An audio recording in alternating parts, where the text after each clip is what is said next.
Semestinya Hari Raya Aidilfitri tahun ini amat dinanti-nantikan oleh semua, walau bagaimanapun dalam kita bersedia untuk menerima kunjungan Syawal, ada satu lagi sambutan yang bakal berlangsung hari Ahad ini sebenarnya, iaitu Hari Pekerja. Dan semestinya pekerja merupakan antara golongan terpenting dalam aspek pekerjaan. Tanpa pekerja semestinya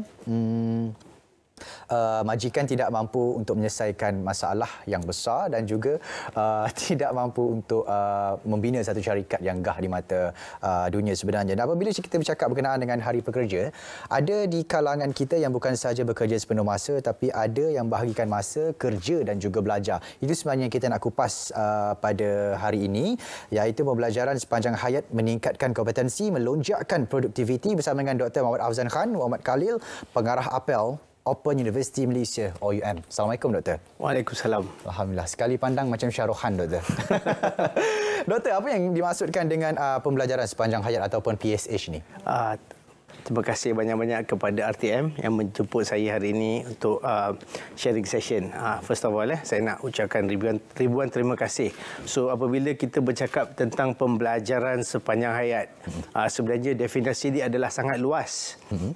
Dia adalah satu pembelajaran yang sistematik dan dia haruslah tersusun, structured ataupun unstructured dan berterusan. Is lifelong learning. Okey, di mana usia kita tidak menjadi masalah. Kalau kita 20 tahun ke, 40 tahun ke, 80 tahun ke, tiada masalah. Dan PSH ni sepatutnya fleksibel. Bermaksud kita boleh pakai apa pun kaedah, whether traditional ke ataupun digital, dan it has to be inclusive. Bermaksud kita ambil semua lapisan masyarakat, semua lapisan sosial, dan memberikan peluang kepada mereka untuk sambung belajar, untuk self-esteem, untuk career progress dan juga untuk kebaikan diri sendiri, masyarakat dan keluarga. Kalau kita ikutkan daripada pengalaman doktor sendiri, apa antara kekangan yang hadapi oleh golongan pelajar ini untuk mengikut PSH ni sendiri? Sebab saya rasa banyak kan? Kekangan dia, cabaran dia sebenarnya. Kekangan dia sebenarnya memang banyak. Satu is dari segi entry requirement.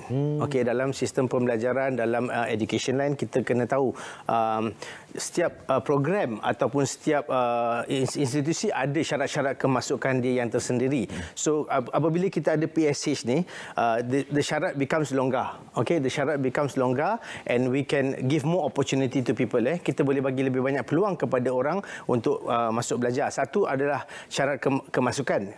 Satu lagi is dari segi family commitment. Okey, biasanya kita ada unconventional learner di mana mereka dah berkahwin, ada keluarga, bekerja pada masa yang sama, mungkin tak ada masa nak self-improve kan. So, one of the ways yang kita adakan adalah PSH. Dan juga dari segi cost ataupun dari segi distance, mungkin jauh daripada universiti ataupun institusi. So, sebab tu kita ada ODL sekarang, Open and Distance Learning.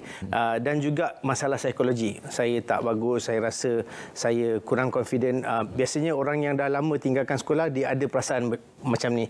So, salah satu cara adalah kita bawa dia balik. Dan ada banyak sistem di bawah PSH. Kita ada ODL, kita ada Apple, kita ada micro credential yang boleh membawa mereka balik ke universiti untuk sambung belajar, ataupun college community ataupun politeknik, kemas. Banyak pihak yang membuat PSH dan kita perlu memberikan kredit kepada semua orang, even Kementerian Sumber Manusia. So kita rasa that PSH is a business of everybody. Okey. Jadi saya kira PSH ni satu langkah kanan kepada mereka yang masih lagi nak bekerja, perlu mencari nafkah dan sebagainya, dalam masa sama nak meningkatkan ilmu dalam bidang akademik dan sebagainya.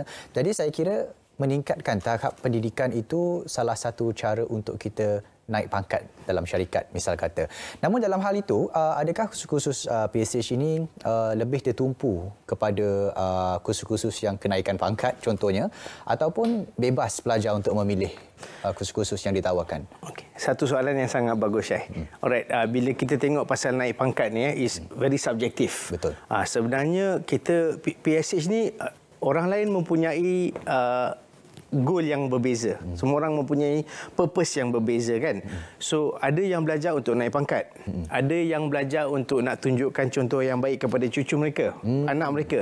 Ada yang belajar untuk nak tingkatkan confidence. Ada yang belajar untuk financial reason, kewangan. So dia nak tingkatkan harta dia mungkin. So banyak reason-reason yang berbeza. So bukan saja kita cerita pasal naik pangkat sajalah, because PSH is dia boleh jadi technical, dia boleh jadi vocational, dia boleh jadi academic, dia boleh jadi skill. So sekarang ni memang kita pun nak lebih banyak skillful worker kan.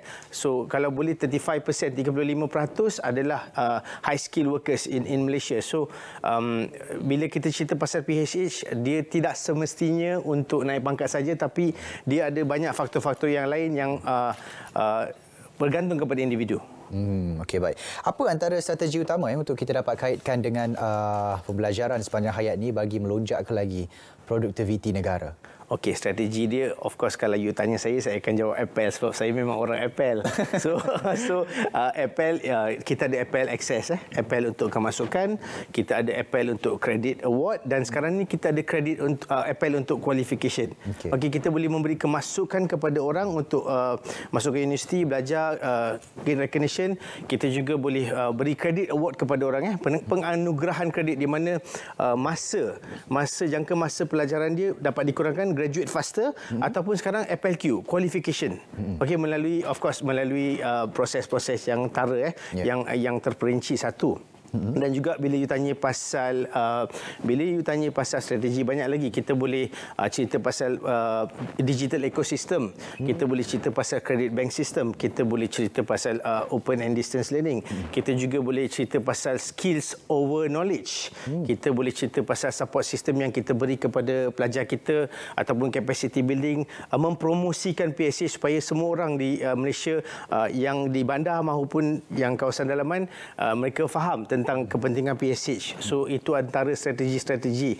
Dan untuk pengetahuan Syaril, PSH ni di bawah bahagian perancangan dan penyelidikan dasar KPT yang memang bekerjasama dengan people like us in the field, orang yang kerja di universiti, dan juga kita sentiasa bekerjasama dengan bahagian standard MQA supaya kita boleh come up with good guidelines as well as good processes, and we have clear guidelines untuk orang masuk ke universiti dapat akses, dapat kredit, dapat penganugerahan dan skill through micro credentials. Okey, baik. Saya kira semua orang mengimpikan untuk sambung belajar, mempunyai satu kualifikasi ataupun tahap pendidikan yang tinggi, ialah untuk faktor-faktor yang seperti apa doktor katakan itu tadi. Tapi kini saya kira ia lebih mudah untuk dicapai, macam kalau kita bezakan dengan 10 tahun ataupun 15 tahun yang lepas.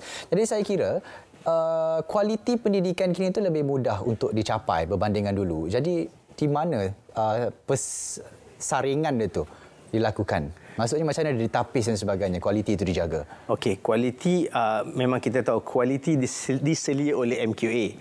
Because kalau kita lalu proses akreditasi MQA, kita akan faham bila kita nak bangunkan sesuatu program, kita kena ensure that the program delivery is very clear.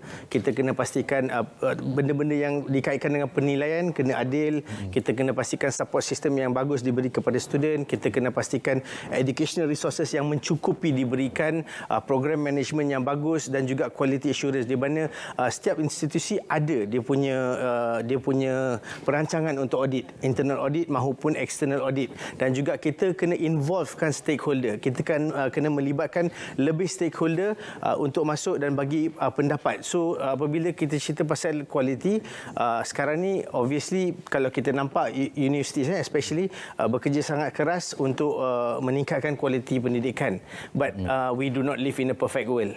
Alright, so memang quality is subjektif dan kita kena sentiasa continuously improve quality.